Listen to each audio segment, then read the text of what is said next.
भूखे टॉमी की तौबा।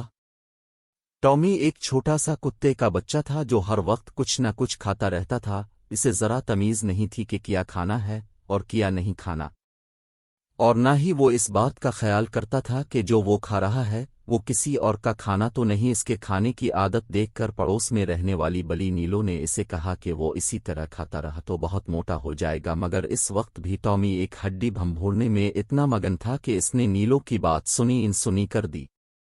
एक दिन टॉमी को बहुत भूख लग रही थी। नाश्ते के वक्त से पहले ही इसने नीलो के बावर्ची खाने में झांका तो उसे वहां नीलो के लिए बिस्कुट पड़े हुए नजर आए। इसने आराम से बिस्कुटों का सफाया किया, फिर सुबह का नाश्ता जी भर कर किया।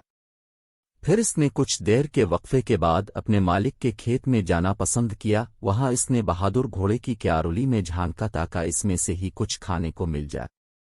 बहादुर ने इसे अपने खाने की तलाशी लेते हुए देखा, लेकिन इसका बारा नहीं मनाया। फिर टॉमी को नींद आ गई, लेकिन जब वो दोबारा जागा तो उसे फिर सख्त भूख लग रही थी। इसने अपनी रिकाबी से दूध पिया, लेकिन इसने पेट में इतनी जगह रख ली ताकि मज़े से दोपहर का खाना खा सके। दोपहर के खाने में अलबत्ता टॉमी ने हाथ हल्का ही रखा, लेकिन खाने के 1 घंटे के बाद ही इसे दोबारा कुछ खाने की तलब होने लगी। वो दोबारा खेत की तरफ गया। इसे इल्म था कि उसके मालिक ने खाना खा लिया होगा और उसके बर्तन पड़े होंगे। इसने मालिक की बचाई हुई एक बूटी खाई। अब वो दोबारा घर के बावर्ची खाने की तरफ गया और इसमें पड़ी सफाई वाली टोकरी में मुंह डालकर उसे नीचे गिरा दिया और बावर्ची खाने की बच्ची खिंची खाने की चीजों में मुंह मारने लगा। सारे दिन के खानों में इसे रात का खाना बहुत पसंद था, और आखिर में सोने से पहले टॉमी की आदत थी कि वो सहन में मटर गश्त करते हुए मुर्गियों का गिरा बचा खिंचा दाना भी फर्श से चाट लेता। इसकी भूखी तबीयत इसे चैन नहीं लेने देती थी।